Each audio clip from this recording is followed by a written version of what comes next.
those top numbers, bar charts over there, is year-end 2021.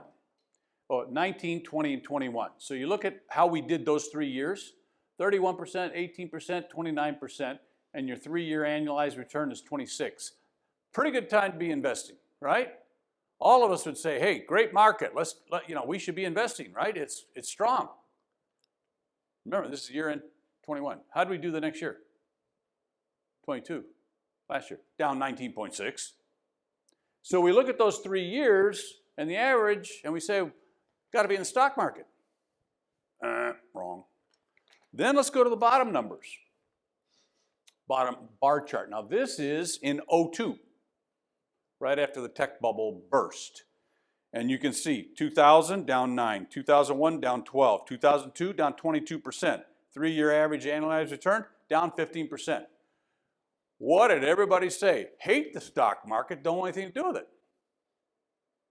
Right?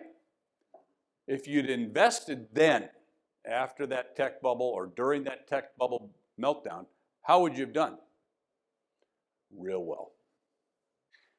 We are the challenge.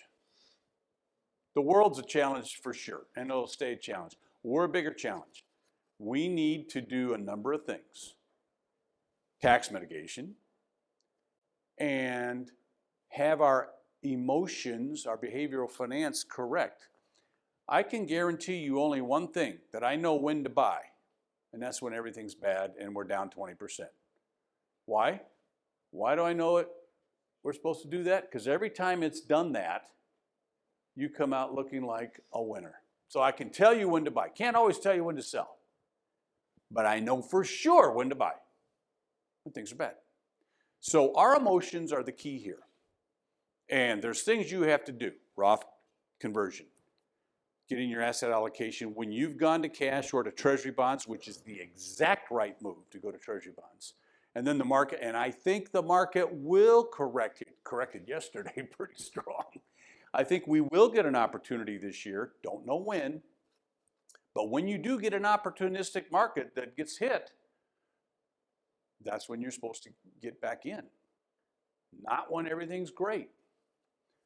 This is our challenge. And now we have advisors that help kind of coach our emotions. That's why it's a partnership. Because left to ourselves, I think, it's a struggle. But when you look at math, when you look at history, and you take the emotions out of it, it makes it a little simpler. It makes it a little clearer. I've been doing this 45 years. Those charts don't lie. And they tell me when there is an opportunity, which I think we're going to get this year or next, you're going to do your Roth conversion in weakness, and you want to buy stocks in weakness.